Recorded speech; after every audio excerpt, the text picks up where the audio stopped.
Hey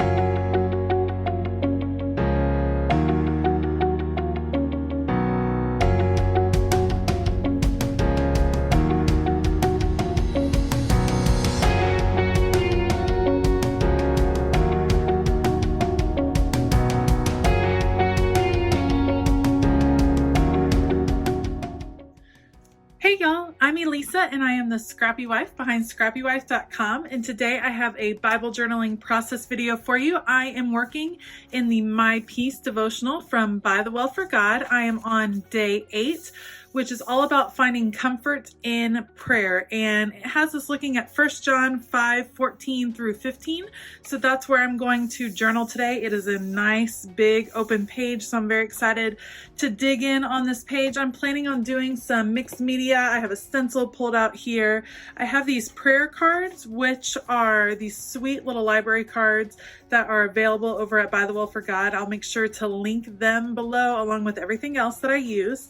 I'm also going to use this stamp set specifically, this sweet little acorn, and I've printed out some more of the digital papers from By the Well for God, and I am planning on using some of these in my journaling, piecing together some cute little acorns. So I will get going. I'll put you on fast forward. We'll talk a little bit about the devotional and about the process I'm doing, and I hope you enjoy it. Let's go.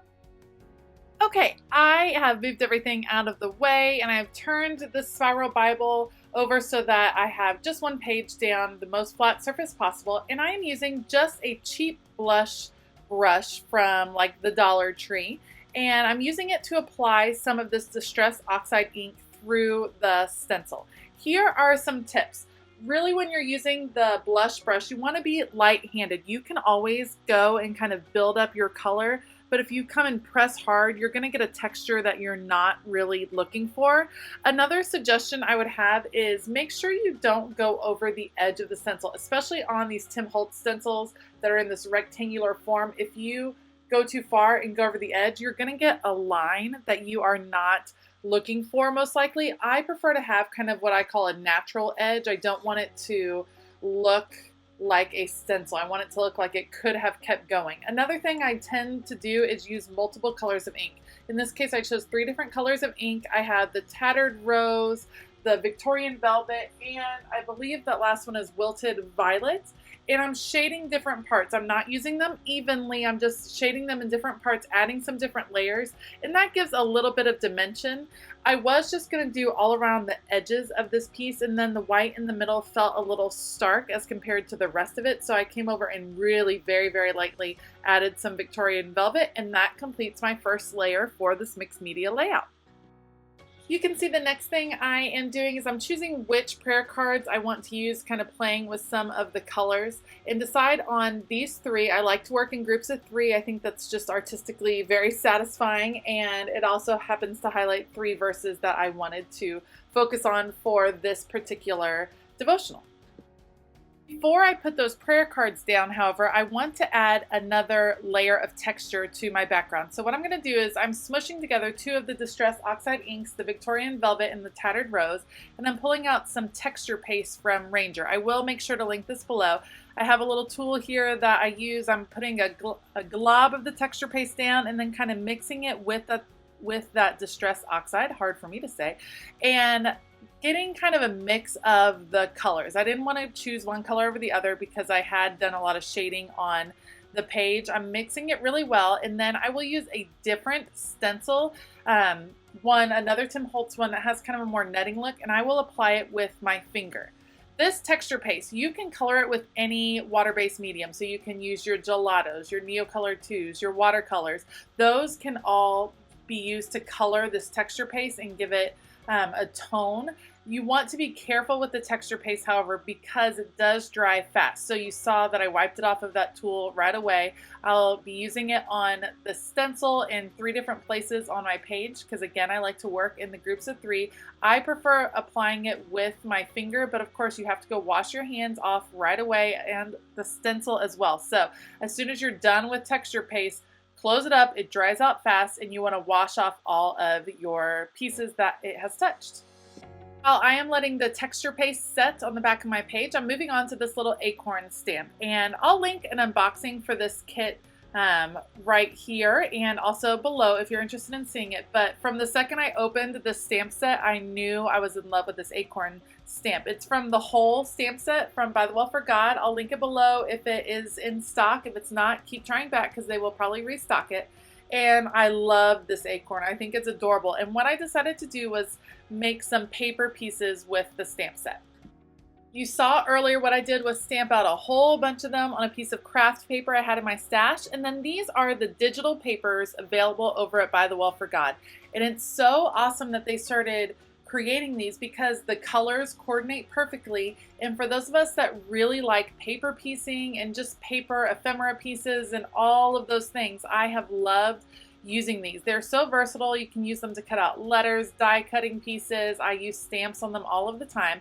And what I'm doing is trimming out just the acorn tops, little acorn toppers, and I'm going to piece them on top of my craft paper acorn pieces, and then I will cut out all of the little acorns. And I'll save you all from having to watch me cut them all out, but I end up with a huge pile of cute little acorn pieces in the end. Now I'm ready to start piecing the main elements on my page. I decided that I want to mat these little library cards on something, and there were these blocks on the printables that came with this kit. I think they came with the kit. I'm not sure if they came with the kit or if they're extra. But either way, they're available. I'll link them below. And I think they were meant to be memory decks cards. But I loved the patterns and the flowers that were behind them, and I wanted those peeking out from my library cards. So I added them, and I'm going to cut them out. One of the great things about the printable files is that if and when I want to make memory decks cards, I can just reprint this page. I already have it. It's printed on cardstock, so it's not that expensive. And I think that that's an awesome way to use your printables. Get the most out of them that you can. Print them over and over if you want, because that is really a way to just extend the life of a project. Once I have these all cut out, I'm going to play with the arrangement just a bit and then decide that I will go ahead and adhere them down. When I am applying the tape runner, you can't see it on camera. I think I take it off camera. I'm only applying it to the middle of the card. I'm still applying a lot, but just to the middle because I know I'm going to want to tuck some of those acorn pieces behind just to create another dimension. And so I wanted to leave that edge kind of open, but I did make sure to put plenty of adhesive in the middle so that those cards would be nice and secure. So while you watch me start piecing these onto the page, I just wanted to read the scripture that I am journaling, and it is in 1 John 5:14 through 15. And this is the confidence that we have toward him, that if we ask anything according to his will, he hears us. And if we know that he hears us in whatever we ask, we know that we have the requests that we have asked of him. I really appreciated the reminder in this devotional that prayer is not for God. It is for us. It's a reminder for us that we have a relationship with our Creator who loves us and cares for us deeply. He already knows the worries that are in our hearts, but prayer allows us to access that peace. And I loved this quote from the devotional. It said, "So when we are in a situation which could cause anxiety, we are to tell God what our troubles are for our sake. Giving voice to our anxieties in prayer to God leads us to peace." And that is something I truly believe. Bringing your anxieties, your worries, your stress out into the light, giving it to God, takes away its power, and you do have access to that peace that God provides. Now it's hard to see from this angle, but what I'm doing is adding some foam dots behind a few acorn pieces and kind of popping them up off the page. I like that this really creates the sense of this just pile of acorns, and this just reminds me my kids run through our yard and just gather acorns and pick them all up and gather them on neighborhood walks, and we end up with like bins of acorns around all over the place. And so I love that kind of subtle reminder of a family memory from the fall of just a bunch of acorns in a huge pile, and really enjoyed those paper pieces coming together. I am using the alpha tiles that coordinate with the kit to add 3 titles on each of my library cards, and they are anxiety, worry, and stress. And this is just symbolizing prayers that I am giving to God, worries and anxieties that I am bringing to the light and just giving over to God and trusting that He has me in his hands. And I will later add some scripture references to the library cards just as reminders of other scriptures that refer to the power of prayer and the power of our relationship with our Creator. After that is all set, I decide I'm going to add the title to the page, and like I do most often, I'm going to start with a pencil when I'm doing hand lettering and kind of sketch out where I want the different words of the title. And you can see I'm working backwards, which is also something that I do a lot of the time just because the spatial reasoning is not something that I am super great at. And so starting right at the beginning, I rarely have enough room if I start at the beginning. So I start at the end, emphasizing the word God, which is what I wanted to emphasize, and then getting it all penciled in, and then I come back with a Micron 08 pen on parts of it, and then a Tombow hand lettering pen to add a little bit of dimension to the words that are in cursive. And once I have that filled in, my page will be almost done. I have really enjoyed working on my hand lettering the past couple months, and it used to be something that really intimidated me. And while I still have a long way to go, I just want to encourage you to try something that you think is maybe too hard or outside your realm, because it gave me a lot of pleasure working on my hand lettering, and I can really see improvement, and I'm excited to see where I can go from here.